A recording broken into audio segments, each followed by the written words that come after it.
আমাদের মুসলিম উম্মার সবচেয়ে বড় ধর্মীয় উৎসব ঈদুল আজহা উদযাপিত হলো ৭ই জুন ২০২৫। প্রিয় বন্ধুরা, স্বাগত জানাচ্ছি সুলতানা রান্নাঘর ইউটিউব চ্যানেল ও Facebook ID advocate Sultana Akter. Eid মোবারক। সবাই কেমন আছেন? আশা করি সবাই ভালো আছেন। আলহামদুলিল্লাহ, আমিও ভালো আছি। আজ আমি কোরবানির গোশত রান্না করা শেয়ার করব। রান্না আসলে আমরা সবাই মোটামুটি জানি, তবে এক একজনের রান্নার স্টাইল এক এক রকম। সে যাই হোক, আজ আমি কোরবানির গোশত রান্না আপনাদের সাথে শেয়ার করছি। প্রথমে আমি গোশতগুলো ভালোভাবে পরিষ্কার পানি দিয়ে ধুয়ে বড় একটি সসপ্যান হাঁড়িতে রাখলাম পানি ঝরিয়ে। আপনারা আপনাদের গোশতের পরিমাণ অনুযায়ী মশলা দিবেন। যেহেতু এখানে আমার বেশ অনেকখানি গোশত, তাই আমি সেই পরিমাণেই মশলা অ্যাড করছি।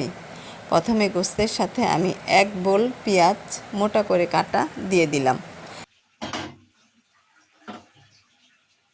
এরপর টেবিল চামচের 7 থেকে 8 চামচ আদা রসুন বাটা দিলাম।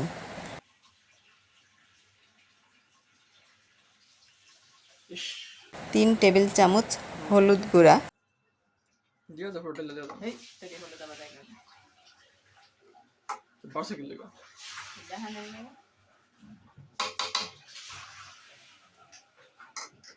2 টেবিল চামচ মরিচ গুঁড়া,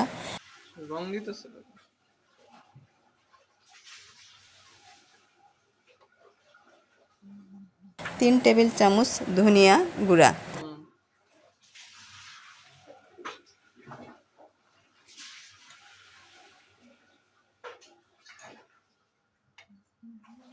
আড়াই টেবিল চামচ রাঁধুনি মেজবানি গরুর গোশতের মশলা,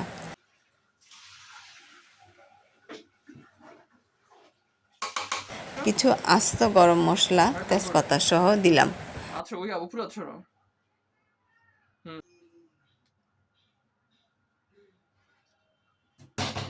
সাথে দিলাম 2 টেবিল চামচ লবণ,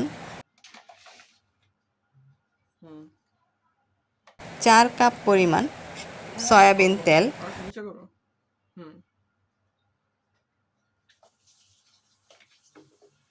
2 কাপ পরিমাণ সরিষার তেল,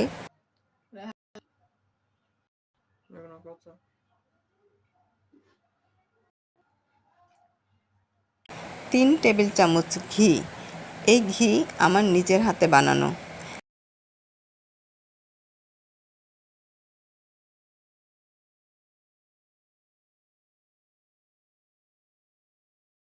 এক কাপ পরিমাণ টমেটো সস, এটাও আমার হাতে বানানো। এই সবগুলো উপকরণ এখন আমি খুব ভালোভাবে মেখে নিব একটু সময় নিয়ে। কোরবানি গোশতের একটি বড় স্পেশালিটি হলো এই গোশতের সাথে অতিরিক্ত পানি অ্যাড করতে হয় না এবং এই গোশত খুব তাড়াতাড়ি সিদ্ধ হয়ে যায়। রান্না হতে খুব একটা সময় লাগে না, আর যেভাবেই রান্না করা হোক না কেন খেতে খুব টেস্ট হয়।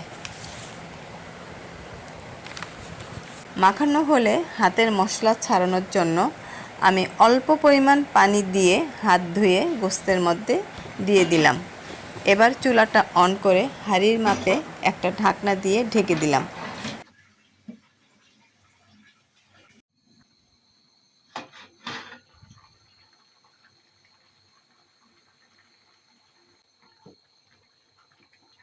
বেশ কিছুক্ষণ পর গোশত নেড়ে চেড়ে সাথে 3 টেবিল চামচ টক দই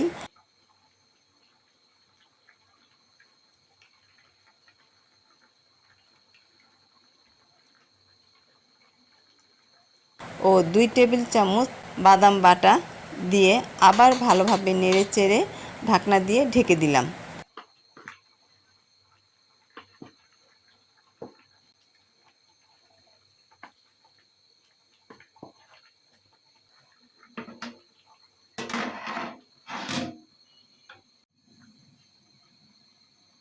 কিছুক্ষণ পর আবার ঢাকনা উঠিয়ে নেড়েচেড়ে দিলাম।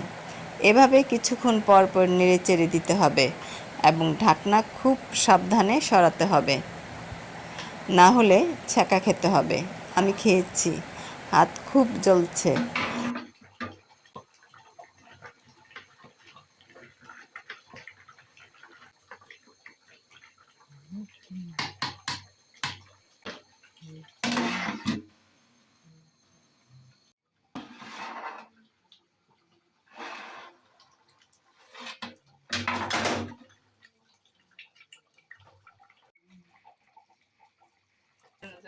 সর্বশেষ দেখা যাচ্ছে গোস্তের উপরে তেল উঠে এসেছে। আমি টেস্ট করে দেখেছি, গোস্ত প্রপারলি সিদ্ধ হয়েছে, লবণ মশলা সব ঠিক আছে। তো হয়ে গেল আমার কোরবানির গোস্ত রান্না। এই কোরবানির গোস্ত রান্না করতে আমার সর্বমোট 1.5 ঘন্টা সময় লেগেছে। এইভাবে রান্না করলে ইনশাল্লাহ খেতে টেস্ট হবে আশা রাখি।